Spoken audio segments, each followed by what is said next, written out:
So Stories tonight, January 12, 1996, after this brief message. Tonight, Hillary Clinton under siege. This week, the spotlight was supposed to be on her important new book about the condition of children in America, and we will talk about that a bit later. But there's now an avalanche of serious charges and sharp criticism of the First Lady, who has been called a congenital liar by a columnist, her credibility and integrity on the line. And yet many Americans don't understand the fuss. What has she done, if anything, that's illegal? Has she been telling the truth? Well, this week, Barbara braved the storm to sit down at the White House for an exclusive interview with the First Lady. Well, the headlines this week dealt with records suddenly found and memos newly discovered, a paper trail that has led even some Clinton loyalists to wonder, is Hillary Clinton a liability to the president? The White House was a picture postcard in this week's snow, as quiet and still outside and inside as I've ever seen it. When we met with Mrs. Clinton, she appeared confident and serene, seemingly unruffled by this week's storm of controversy. She'd read the accusations that she was inconsistent, or worse, a liar, and she was ready to sit down and reply. Mrs. Clinton, instead of your new book being the issue, you have become the issue.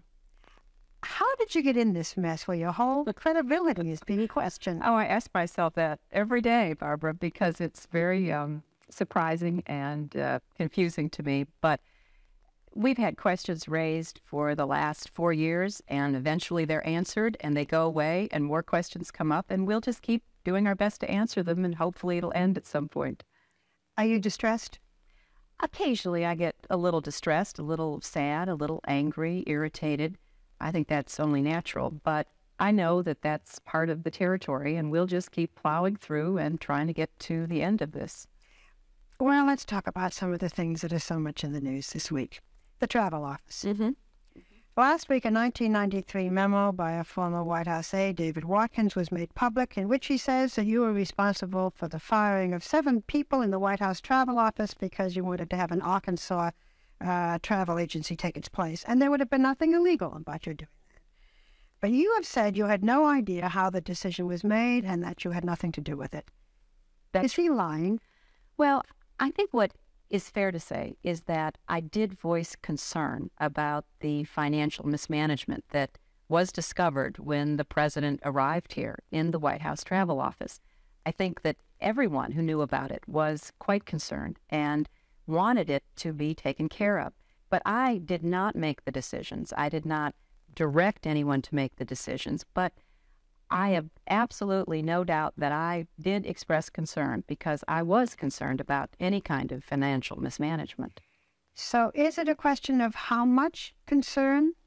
I mean, when you say you had nothing to do with it and he says you had everything to do with it, he's either not telling the truth or it's a misinterpretation, or where are we? Well, I don't know, because I'm not aware exactly of what led him to say that. But certainly Mac McClarty, who was the chief of staff, took responsibility for the decisions, has said very clearly, I did not tell him to do anything. He made the decisions, but he did it in consultation with many people whose advice he sought, whose concern he listened to.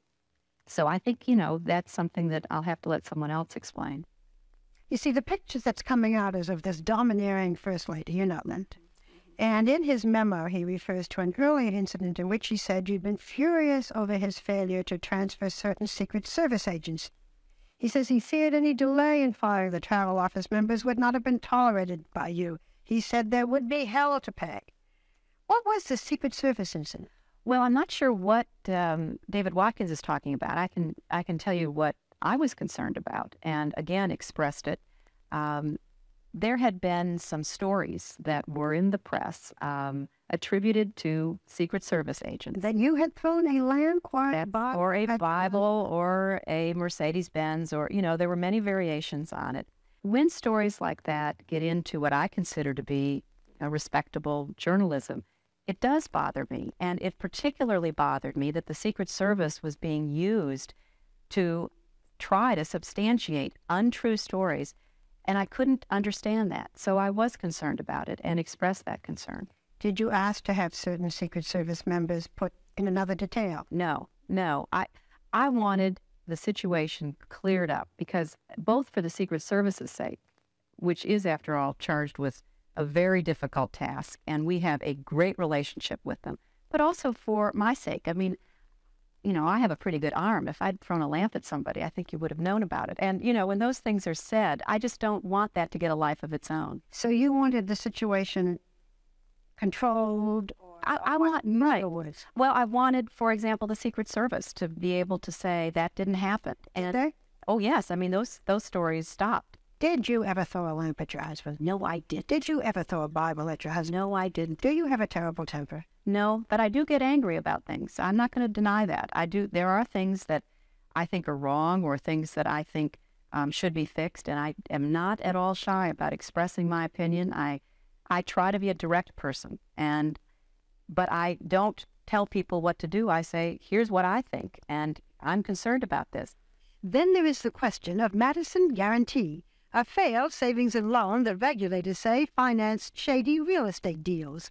The bank's failure cost taxpayers $60 million. Hillary Clinton was what her law firm called the billing partner for the Madison account.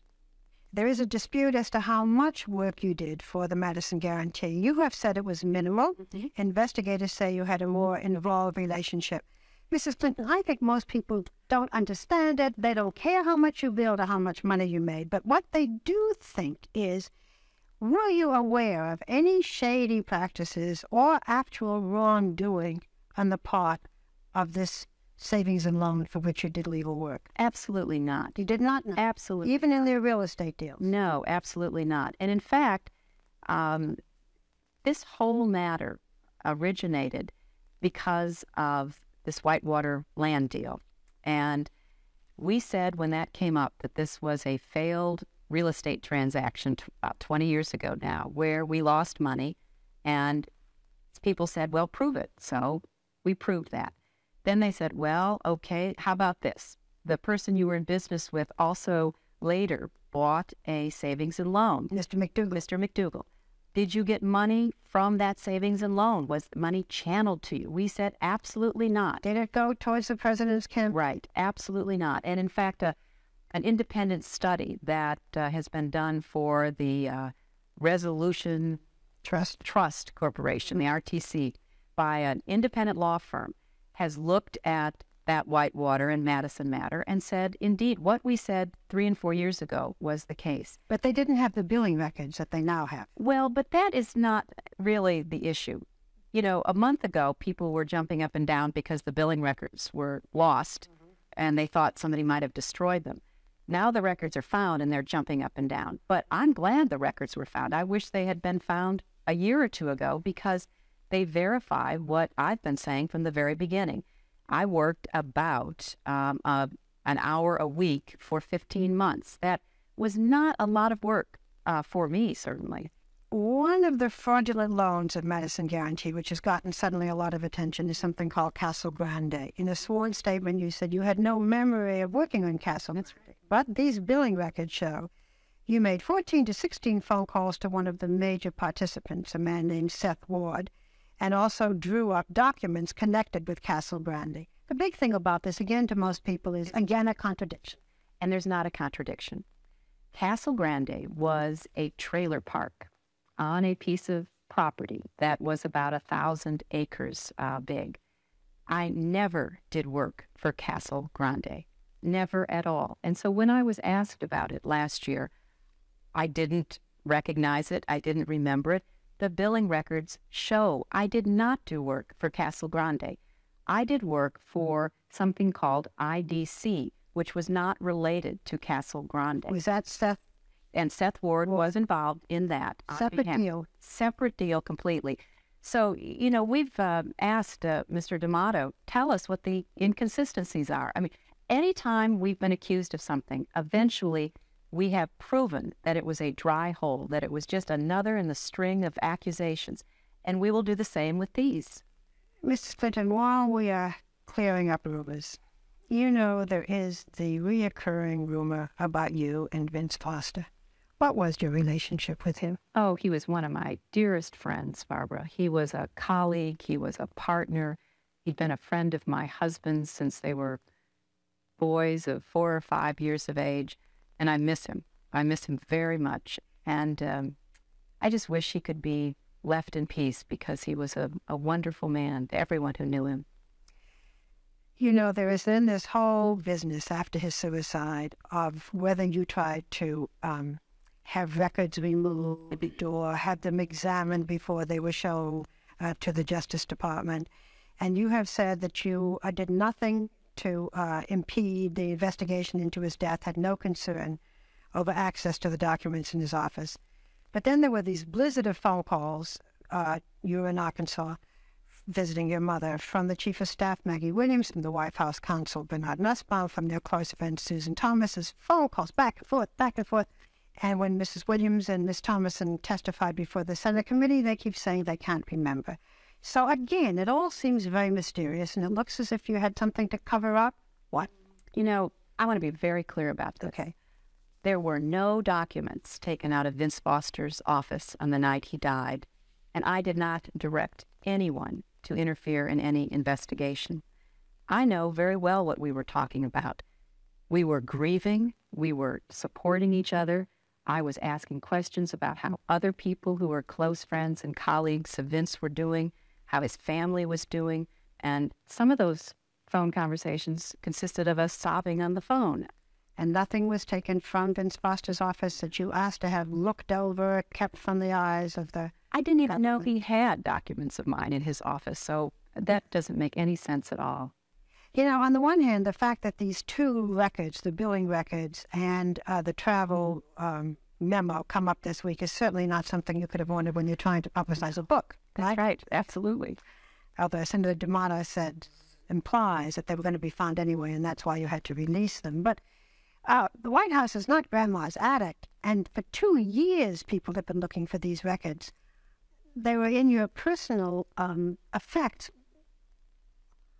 I mean, one wonders why they were just found out. Well, one of them was. What does it look like up there with your records? It is a mess. I mean, that is something that... It's hard to understand.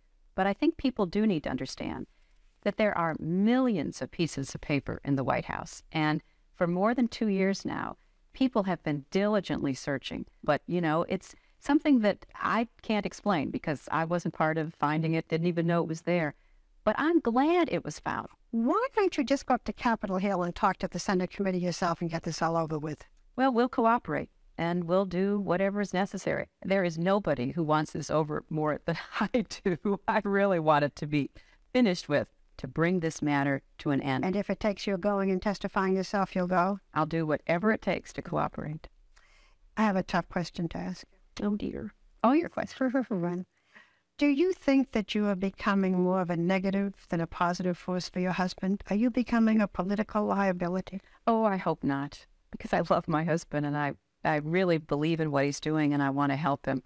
But I have campaigned with him for, ever since I've known him. And I'm going to do the same thing in this upcoming election. At the end of the day, the American people will know we have nothing to cover up. There is nothing that we have done that should be of any concern to anyone. We've tried, maybe not as smartly as we could have, to answer people's questions, but we'll keep doing the best we know how. When we come back, more of Barbara's exclusive interview. Mrs. Clinton on the plight of children in America, the question of abortion, divorce, and the times she's had to bite her tongue in her own marriage. Stay with us. Today is the publication date for Hillary Clinton's new book about children. Mrs. Clinton, as we have already seen, has strong opinions, and so it is with her proposals to help our children. The book is titled, It Takes a Village, meaning it's everyone's job, not just parents, to raise America's children. Mrs. Clinton says she wrote the book herself, and the White House provided her copious longhand notes to prove it. For this book seems to represent Mrs. Clinton's deepest concerns. Your book takes some very strong stance.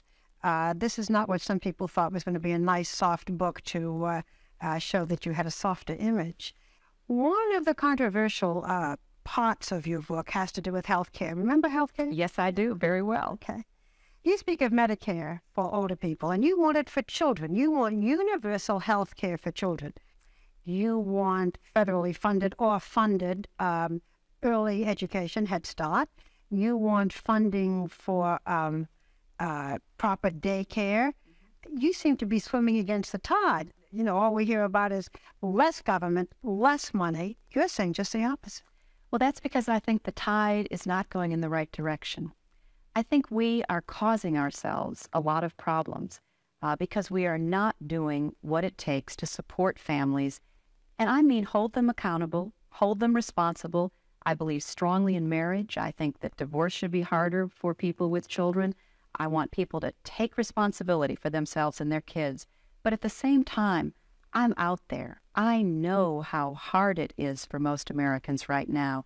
They don't have a place to put their child that is safe and good unless it can be subsidized.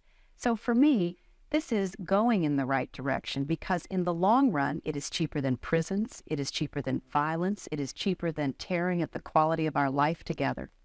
Let's talk about some of the social issues. You have said that this is children who have one parent are 2 to 3 times as likely to have emotional and behavioral problems as children living in 2-parent families, more likely to drop out of school, get pregnant, etc., and remarriage of their parents doesn't seem to better the odds. What's your solution to the one-parent dilemma? What you've just recited from my book is the case, that we need more parents to both get married and stay married in order to support children. There will always be exceptions. I write about my mother-in-law who endured, I think, violence and abuse that should have led to a divorce.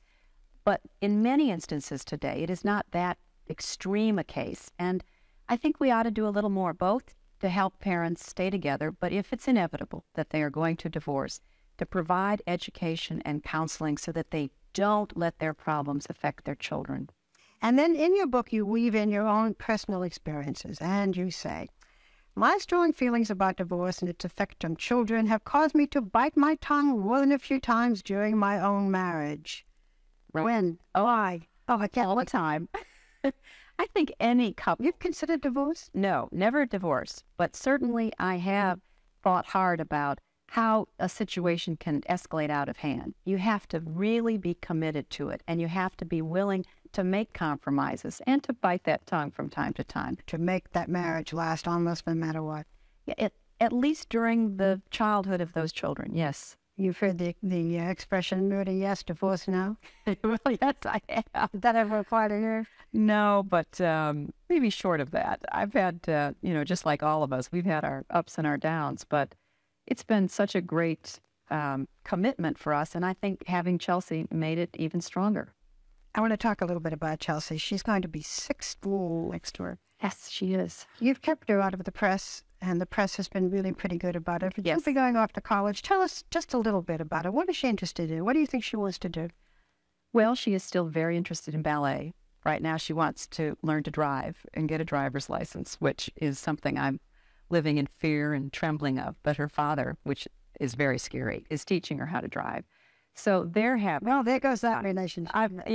They were doing everything from parallel parking to backing up. When I came back, I said, well, how'd it go? How'd it go? And she said, well, I think Dad learned a lot. So they really have a good time. But she'll be looking at college, and I'm just not looking forward to that myself. I will miss her so much. Let's not use Chelsea as an example, but if you had a teenage daughter who became pregnant and wanted to have an abortion, not have the baby, would you support it? Oh, gosh. I just even can't imagine that decision. I would do whatever I could to support her, and it would be a terrible decision. And we can avoid that being the choice if children are given good, responsible information and ability to say no at an earlier age.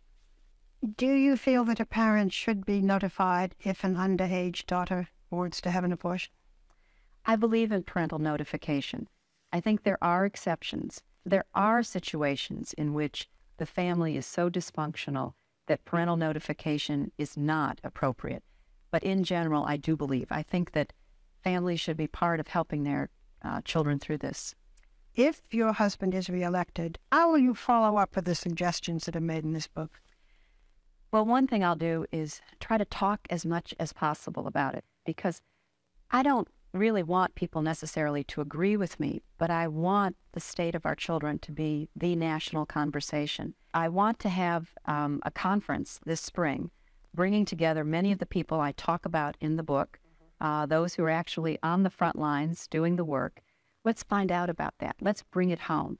You write about people pigeonholing people, especially women and men. Do you think the American people are ready yet to have a first lady who has strong opinions and an agenda? I think so. I think some are and some aren't. And I believe that this has been a learning experience for me, coming here and not really understanding all the expectations that people sort of put on this role. Tell me your greatest disappointment.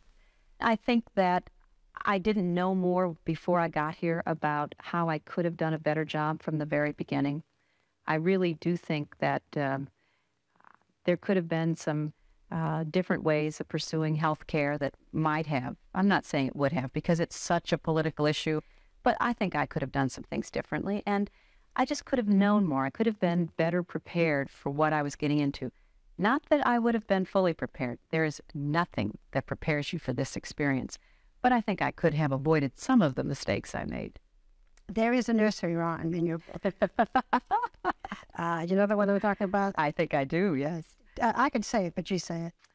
This is one of my favorites from when I used to read to Chelsea. As I was standing in the street, as quiet as could be, a great big ugly man came up and tied his horse to me. You know, I've always loved that because in every person's life, the unexpected, the disappointing, the hardship, it always comes. None of us has a clear sail through life. We all have problems, and sometimes we don't even know where they're coming from or why they're happening. And it's really a challenge to just kind of keep going every single day. I must remember that nursery rhyme from her book.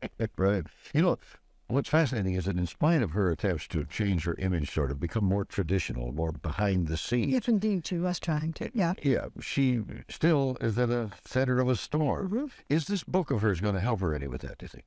I don't think it's going to make a difference to the Whitewater investigations. I think there will still be a great many people who will say, when she says, I don't approve of this, even though she doesn't order it, isn't that enough to make people jump and do what she wants to do? The power of the position. That's right. What this book will give her is a forum to discuss the book, which has many very good social agencies that can help people and so forth. It will give her the chance to show what she is, and a first lady with opinions and a first lady with knowledge. We have never had a first lady write a serious book while in the White House.